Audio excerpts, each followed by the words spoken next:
นี่บ้านวังสโลเป็นบ้านเก่าสมัยสงครามตะกี้อยู่ติดกับชายแดนเวียดนี่เท่านี้เผ่ากุมุนี่จะเป็นแบบสอดเวียดก็มีเนี่ย นี่เออ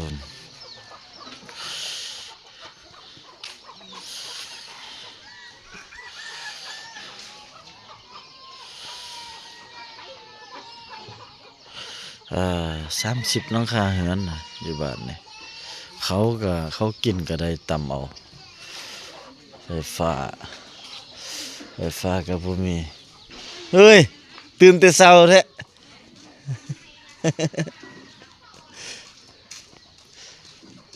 ไปยังไปตั้งน้ำ ปลาห้ำแต่เช้าแท้ ซึ้งเลย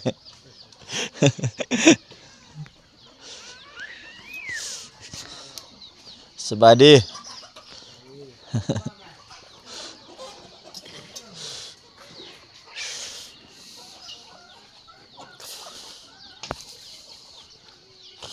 งัวไล่เนาะอยู่เฮือนบ้านนี่เนาะ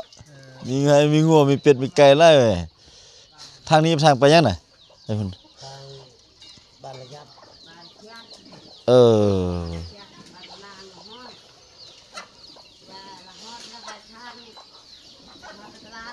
โอ้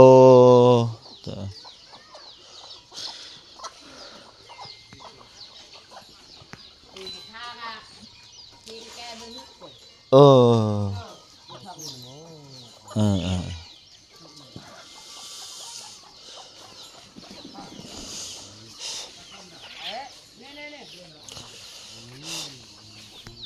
สบายดี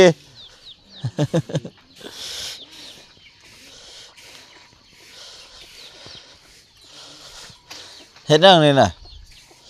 พวกเราเฮ็ดตกยังเฮ็ดตกสั้นนั่นน่ะเออตื่นแต่เช้าเลยเว้ย ตื่นแต่เช้าเลยเนาะ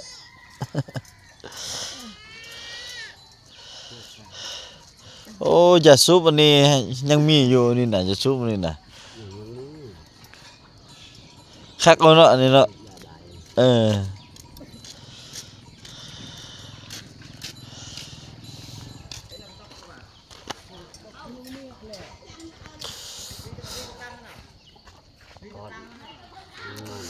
เย็นดีเนาะลมพัดดีป้าจนหนาวนอนเมื่อคืนนี่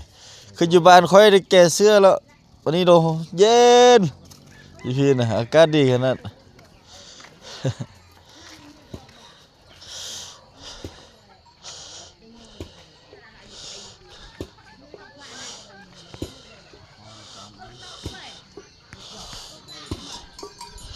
ตำเขา